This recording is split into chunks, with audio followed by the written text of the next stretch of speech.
Saat ini, banyak pihak yang menyoroti adanya keterlibatan sejumlah oknum Polri dalam kasus narkoba. Arahan agar Polri berbenah juga sudah dimaklumatkan oleh Presiden Jokowi. Dan Kapolri juga telah mengambil langkah-langkah terkait pengungkapannya. Undang-undang tentang perlindungan saksi dan korban ditegaskan bahwa tindak pidana narkotika psikotropika adalah salah satu tindak pidana tertentu yang menjadi prioritas dari LPSK. Untuk itu, podcast Rumah Aman episode 9 kali ini akan membahas mengenai penanganan tindak pidana narkotika dan psikotropika bersama Wakil Ketua Bapak Ahmadi. Selamat datang Bapak Ahmadi. Akhirnya Pak, di tengah sehat alhamdulillah Pak, di tengah kesibukan ya Pak ya, menjadi salah satu pimpinan LPSK. Alhamdulillah nih Pak, bisa menyempatkan hadir di acara podcast Rumah Aman Pak. Ini alhamdulillah kita menginjak episode ke-9.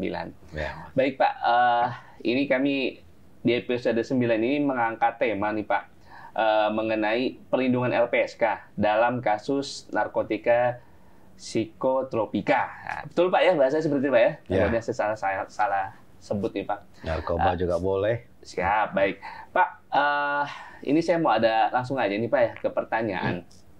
Bahwasanya ini kan kasus narkoba. Ini kan kalau kita lihat nih Pak di pemberitaan, ini kan merupakan kasus yang bisa dibilang ramai Pak. Menjadi konsumsi publik, kadang ada yang viral karena mungkin pelakunya oknum atau pejabat. Tapi ini kok jarang sih Pak terdengar ya Pak ya di LPSK bahwasannya ada permohonan yang sifatnya itu datang dari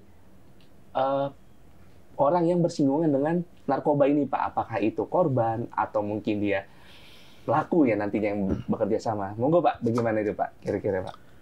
Ya, panjang sebenarnya ini Mas ya, panjang. Tapi intinya begini, saya ingin menyampaikan bahwa tindak pidana narkoba atau kejahatan narkotika itu adalah terorganisasi, organized crime. Dan tindak pidana itu juga berhubungan dengan peredaran gelap maupun penyalahgunaan narkoba yang demikian masif di Indonesia ini. Oleh karena itu maka ini penting, diskusi ini saya tertarik terus terang saja. Mengapa? Kita tahu sering sekali mendengar dari berbagai media apa saja bahwa tindak pidana ini terjadi di berbagai daerah. Tidak hanya di kota besar, di kota kecil, di kecamatan, di desa, ada banyak sekali korban. Banyak sekali penyalahgunaan. Itu suatu hal yang memprihatinkan, kan gitu ya. Nah, hubungannya dengan pertanyaan Mas tadi, kalau kita lihat permohonan perlindungan ke LPSK terkait dengan kasus narkoba, itu ya masih sangat kecil. Tahun 2002 ini tercatat baru 5. 2022 baru 5 Pak? Iya, 2022. Baru 5? Baru 5. Sedikit kan? Sedangkan permohonan yang masuk, kalau kita bandingkan permohonan yang masuk, kasus keseluruhan, termasuk 5 tadi, itu ada 2000-an sudah.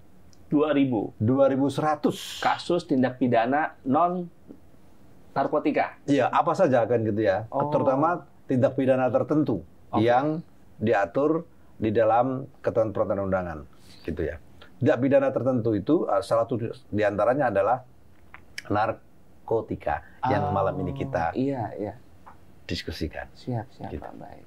Seperti Berarti itu. Berarti hanya ada 5 selama tahun 2022 ini ya Pak ya? Iya, itu ini kan sesuatu hal yang memberitakan ya, sementara banyak sekali case. Betul. Kasusnya juga terus mencuat, tapi yang mengajukan permohonan perlindungan ke LPSK itu sangat sedikit. Itu yang pertama. Kemudian kalau kita melihat data ya, beberapa bulan yang lalu kita juga tracing data gitu ya, bahwa penghuni lapas terutama adalah para terpidana narkoba, itu demikian banyak. Sangat banyak. Persentasenya jauh lebih besar dari tindak pidana yang lain. Itu. Ini kan juga satu permasalahan tersendiri gitu ya. Satu permasalahan tersendiri. Sementara upaya penegakan hukum juga terus dilakukan dan korban sangat banyak dan itu sudah ditangani ya. Dari sisi rehabilitasi kalau dia pengguna misalnya seperti itu.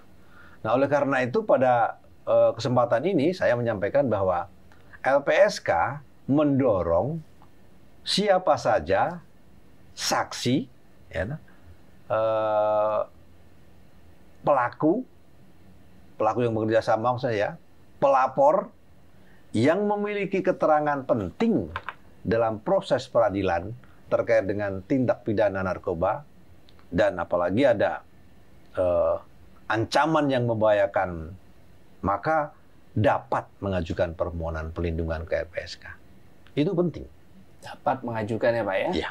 Dengan kriteria tadi Pak ya, pengguna, pelaku gitu Pak ya, yang mau bekerja sama gitu ya Pak ya? Saksi bisa. Saksi gitu ya gitu. Pak? Kemudian pelaku yang bekerja sama bisa.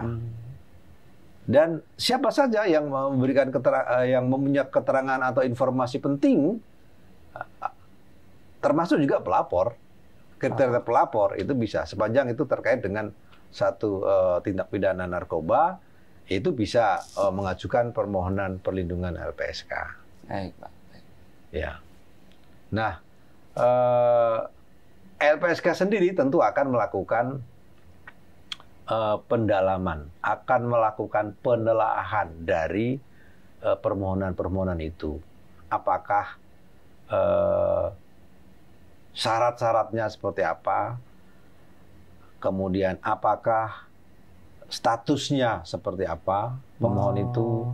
Nah, itu kita lakukan pendalaman. Dan itu penting untuk kepentingan perlindungan bagi saksi, bagi pelaku yang bekerja sama, bagi pelapor, dalam rangka proses peradilan itu sendiri. Ya. Berarti tidak serta-merta mengajukan permohonan langsung diterima Pak ya, tidak Pak ya? Berarti ada step-step lagi nanti Pak ya? Iya, ya? pasti. Dalam kaitannya terkait dengan pengajuan permohonan tadi ya Pak ya? Karena juga ada ketentuan, peraturan-peraturan yang mengatur tentang itu. Baik. Bagaimana melakukan permohonan dan bagaimana kita melakukan pendalaman atau penelaahan dari sebuah permohonan. Baik. Untuk diterima atau ditolak. Baik, baik Pak.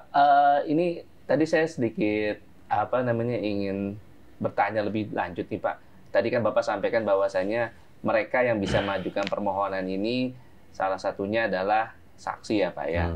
Nah ini kan kaitannya kalau tindak pidana narkotika atau psikotropika ini kan Pak kebanyakan ya Pak ya. Saksinya ini kan ya anggota kepolisian ya Pak ya yang melakukan penangkapan atau penggeledahan gitu Pak ya.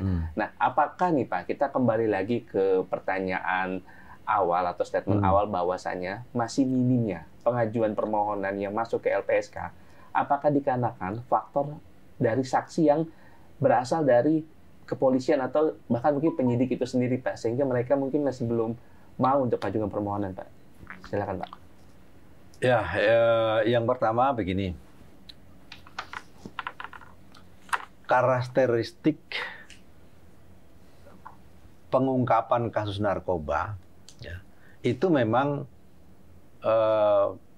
dalam banyak hal dilakukan oleh petugas, antara lain kepolisian, gitu ya. Ketika menangkap, menggeledah, menyita, kan gitu ya. Nah prosesnya mereka juga ada mekanisme sampai bisa mengungkap itu, panjang juga, gitu ya. Nah sementara perlindungan, ya, perlindungan itu penting. Perlindungan itu penting, meskipun ya tentu di kepolisian juga sudah melakukan langkah-langkah pengamanan personil katakanlah itu. Dalam ini juga konten perlindungan kepada petugas pasti kan gitu ya. Tapi juga LPSK bisa memberikan perlindungan untuk itu. Itu juga penting kan gitu ya. Itu yang pertama. Kemudian yang kedua, kami sampaikan bahwa peredaran narkotika itu sekali lagi banyak melibatkan jaringan. Ya, nah. Jaringan itu antar jaringan itu ada sel-sel. Satu dengan yang lain ya sengaja memang diputus oleh para kelompok-kelompok mereka gitu ya. Yang mengedarkan itu, para bandar sengaja diputus seperti itu. Dan itu memang cara kerja mereka. Sebab itu maka berbagai upaya terus dilakukan dan perlu dilakukan untuk kepentingan mengungkap, menindak, mencegah peredaran narkoba ini. Ini menjadikan hal yang penting.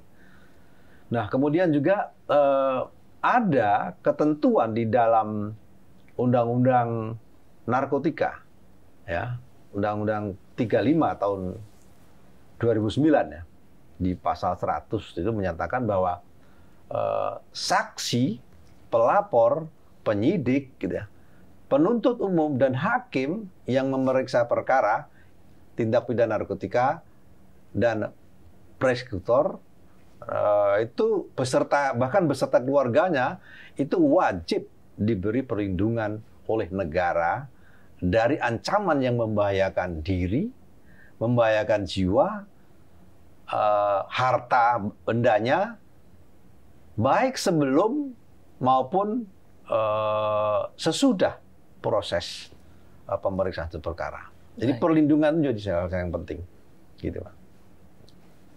Nah, oleh karena itu sekali lagi pada kesempatan ini saya sampaikan bahwa siapa saja yang atau siapa saja saksi, kemudian pelaku, saksi pelaku maksudnya, pelapor yang memiliki keterangan penting dalam satu proses penyidikan atau peradilan tindak pidana narkoba,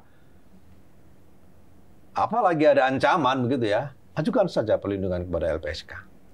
Baik. Nanti kita akan dalami, kita akan telaah seperti apa gitu.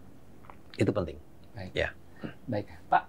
Berarti ini semua yang terlibat dalam rangkaian tindak pidana psikotropika atau narkotika ini bisa mengajukan, Pak ya, tanpa melihat kewarganegaraan gitu, Pak ya. Artinya apakah dia warga negara asing? Mungkin kan tadi kalau Bapak bilang sampai ke keluarga, LPSK bisa memberikan layanan perlindungan gitu, Pak ya.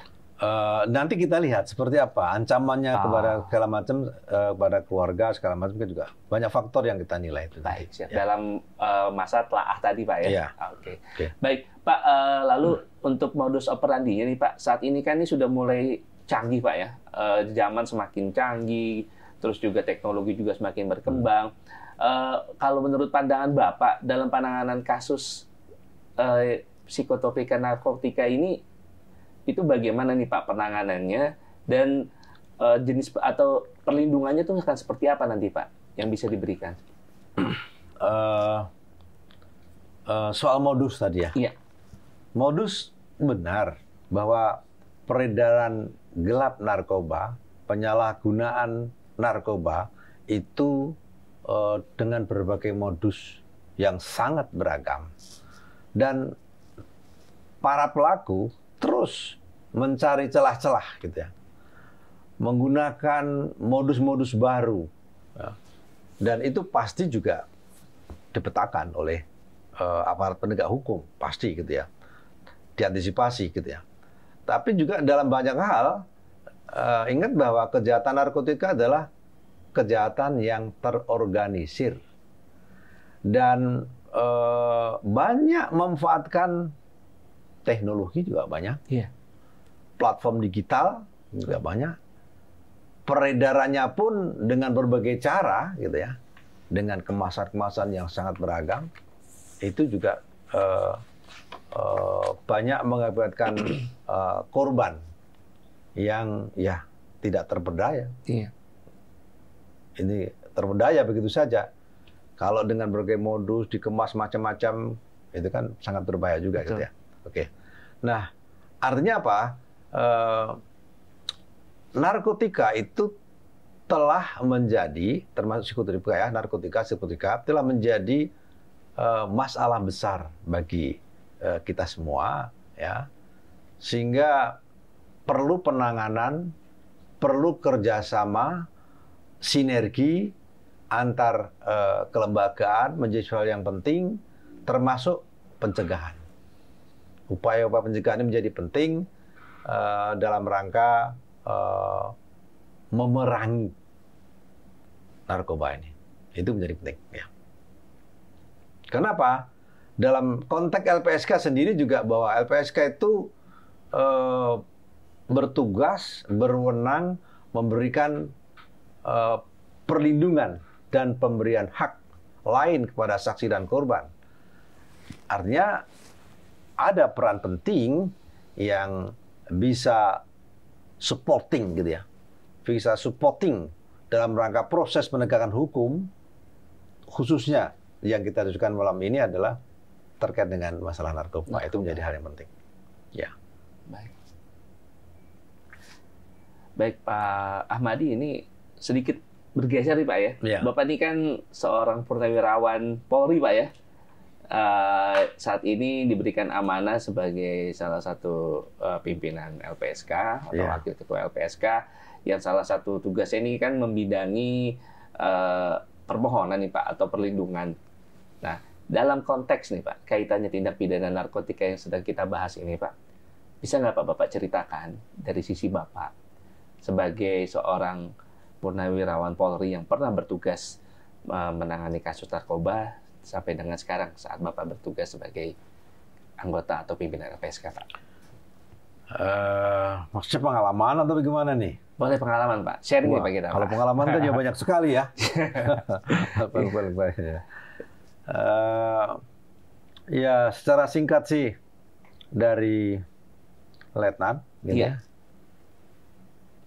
di Polda Nusra waktu itu, ya, sampai Letkol ya, saya di Jawa Timur, itu saya memerangi narkoba, bertugas di fungsi narkoba, gitu. Dan ya tantangan tentu banyak sekali ya tantangan. Tapi satu hal catatan penting saya ingat betul gitu ya. Dulu bisa mengungkap kasus katakanlah sabu gitu ya. 5 on 1 kilo atau 5 kilo itu udah sangat prestasi yang luar biasa. Begitu. Masih ukuran ons dulu Pak ya? Ya kalau untuk tergantung lah ya tingkatan lah ya, tingkatannya. Tapi itu udah besar gitu besar, ya. Udah besar gitu ya. 5 kilo itu udah besar gitu waktu itu. Itu kalau bicara sabu-sabu atau psikotropika yang lainnya gitu ya. Belum lagi ya kasus-kasus narkotika atau jenis-jenis narkotika lainnya. Itu satu hal yang sudah besar. Nah, apa yang ingin saya katakan di sini, saat ini kan gitu ya. Saat ini kan begitu banyak sekali pengungkapan. Betul. Oleh kepolisian, juga BNN juga melakukan upaya yang sama kan gitu ya. Banyak sekali kasus dan jumlahnya bukan kiloan, bukan kiloan lagi, bukan on lagi kan gitu. Puluhan bahkan ratusan kan gitu. Kilo. Ini kan sesuatu yang memprihatinkan. Artinya apa? Ya jangan sampai ada hal-hal yang merugikan buat semuanya gitu, Nah, meskipun kita juga tahu gitu ya, APA juga telah melakukan langkah-langkah penindakan kepada ya bandar, ya pengedar, ya semua pihak untuk menanggulangi, untuk menindak kasus-kasus narkoba ini. Nah, keseriusan ini juga kita juga patut apresiasi ya. Apa yang telah dilakukan oleh pihak-pihak yang berwenang dalam memberantas narkoba, gitu. Tapi juga ini harus diteruskan, gitu. Terus agar apa yang tadi kami sampaikan, kalau dulu hanya sekian kecil ya Pak jumlahnya Pak ya. Sekarang udah begitu banyak, Iya. ini kan membahayakan sekali. Betul. Ya, itu. Baik. Saya kira itu. Baik, terima kasih Pak untuk sharingnya. Ya.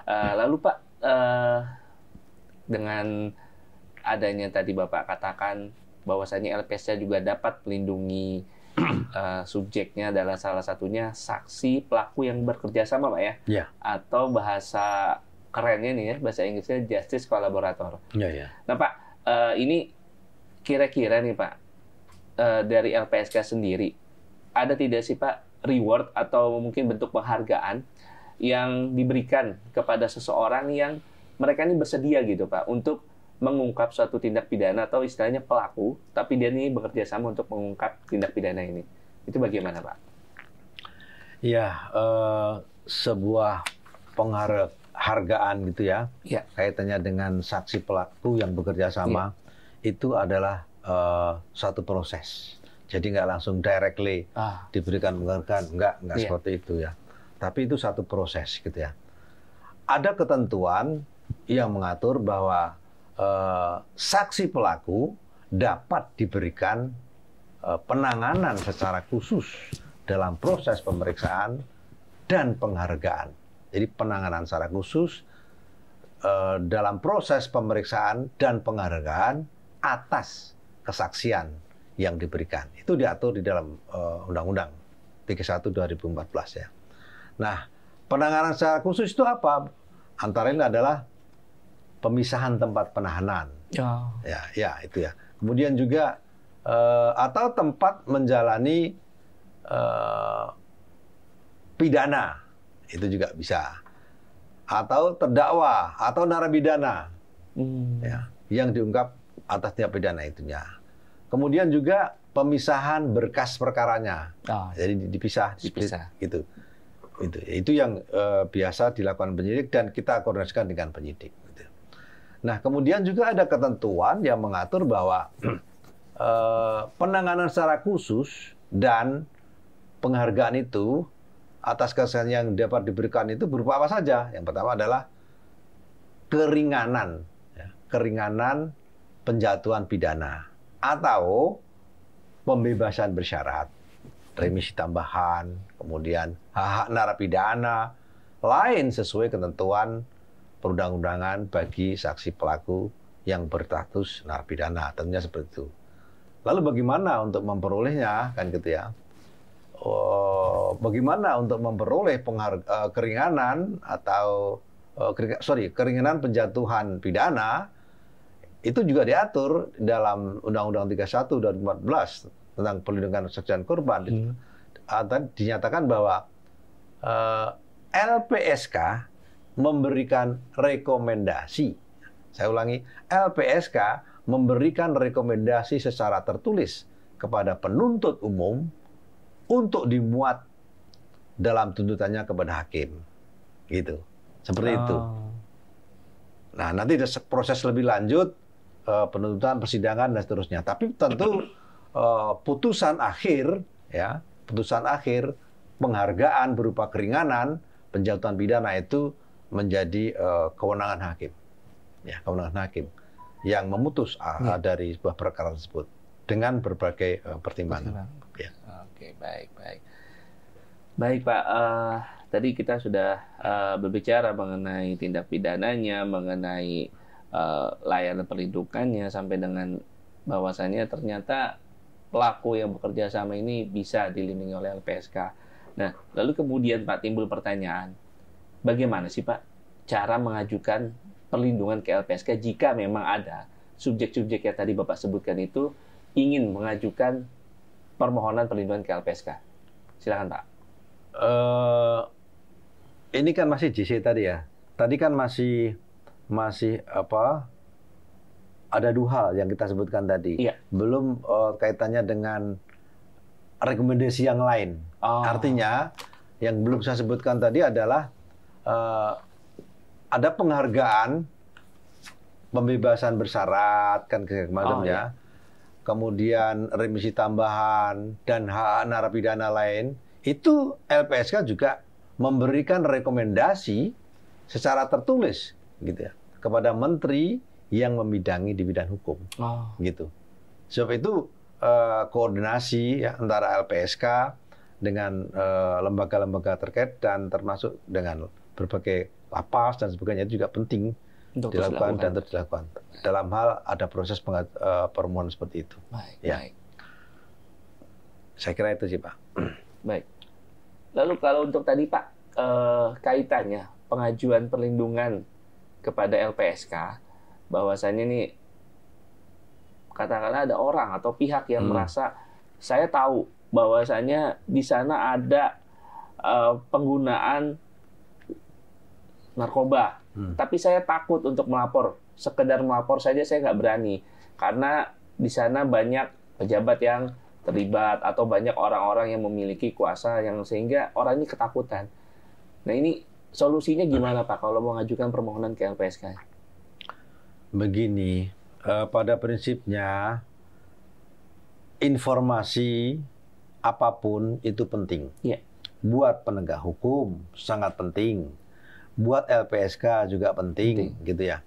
Jadi jangan takut menurut saya itu. Nah, dalam konteks perlindungan LPSK itu permohonannya tidak sulit lah. Tidak sulit, gampang gitu ya, gampang. Secara umum prinsipnya adalah ajukan saja permohonan secara tertulis kepada LPSK, gitu ya, dengan bermeterai, begitu ya, ceritakan kronologisnya bagaimana, kemudian kasus posisinya seperti apa, gitu ya. Atau kalau nggak mau pusing-pusing, gitu ya, hubungi saja langsung ke LPSK. Nanti ada proses pendalaman, gitu ya. Maksudnya ada pengumpulan data awal gitu ya. Oh ini layak apa tidak? Oh harus bagaimana? Apa yang harus dilengkapi? Itu akan memudahkan seperti itu, gitu ya. Bisa juga lewat telepon, bisa juga lewat WA, kan gitu ya, gitu. Jadi nggak sulit lah, gitu. Yang penting komitmen untuk mencegah itu juga penting masyarakat, gitu ya. Komitmen untuk perlindungan dalam rangka proses peradilan untuk mengungkap sebuah perkara itu menjadi hal yang sangat penting, gitu. Baik, gitu. Baik Pak. Lalu kira-kira nih Pak, upaya ke depan ya LPSK yang akan lakukan terkait dengan penanganan kasus narkoba ini apa nih Pak? Apakah ada upaya proaktif atau mungkin lebih kepada kita melihat perkembangan situasi terlebih dahulu, seperti apa Pak? Begini Mas, selama ini sebenarnya juga LPSK telah melakukan upaya inisiasi koordinasi dengan aparat penegak hukum yang membidangi penanganan pemberantasan kejahatan narkoba ini. Dengan Bareskrim, ya, dengan BNN juga kita koordinasikan, dan dalam case-case tertentu yang muncul ke publik atau yang diketahui oleh petugas LPSK, kita selalu merespon, menanyakan, gitu ya. Biasanya begitu. Sepanjang kita dengar, tahu, gitu ya, ada petugas yang menghubungi. Kadang-kadang saya juga saya sering menghubungi langsung kepada direkturnya, atau pimpinannya, atau penyidiknya, bagaimana dengan case ini, gitu ya. Apakah ada hal-hal atau orang atau saksi atau pelaku atau pelapor yang perlu perlindungan LPSK? Itu sudah kita lakukan, kan, gitu ya. Itu juga penting. Selain itu juga koordinasi kelembagaan terus kita bangun agar upaya-upaya penanganan narkoba itu dapat dilakukan lebih baik, dan LPSK diharapkan juga bisa punya peran untuk membantu, khususnya memberikan perlindungan untuk kepentingan proses dan pengungkapan dari tindak pidana itu. Baik, jadi mungkin Pak ya dilakukan proaktif dan Ya. LPSK sering kali Pak ya melakukan itu ya, baik dari pimpinannya langsung mungkin ya Pak ya untuk lakukan koordinasi maupun nanti dari staf-staf terkait yang ditunjuk untuk lakukan pendalaman lebih lanjut gitu Pak ya. Ya. Baik Pak Ahmadi, sebelum kita tutup nih Pak acara podcast kita kali ini di episode 9, mungkin Bapak bisa sampaikan sepatah dua patah kata nih Pak, pesan untuk para viewers atau para subscribers di luar sana Pak. Silakan Pak. Terima kasih. Indonesia, kita semua sering dengar telah lama menyatakan perang terhadap narkoba. Banyak sekali tulisan-tulisan itu. Namun dalam kenyataannya peredaran dan penyalahgunaan narkoba itu masih masif dan semakin masif. Nah, kondisi ini apabila berlanjut gitu ya, maka kita khawatir, semua khawatir pasti ya. Takut bukan apa ya, khawatir korban akan semakin banyak. Iya. Ini satu hal yang memprihatinkan. Dan itu bisa berdampak terhadap berbagai hal. Apakah kesehatan terutama ya, kemudian sosial, dan lain banyak hal dah. Nah, termasuk tentu ya generasi, sumber daya betul. manusia ya, generasi. Kalau Merusak. sampai menggunakan, Iya. kalau sampai menggunakan, ya saya sendiri alhamdulillah dari dulu sampai sekarang nggak tahu gimana rasanya narkoba, Iya. dan saya takut untuk itu, makanya saya nggak pernah mau mencoba. Gitu. Nah, oleh karena itu sekali lagi semakin maraknya penyalahgunaan narkoba itu dan peredaran gelap narkoba, maka perlu kerjasama sinergis ya antar kelembagaan, antar semua pihak, dan tentu sesuai dengan peran masing-masing. Masyarakat juga memiliki peran serta dalam rangka pencegahan gitu ya, dalam rangka upaya pencegahan dalam rangka peredaran kasus narkoba ini. Dan sekali lagi jangan takut mengajukan permohonan perlindungan kepada LPSK ya.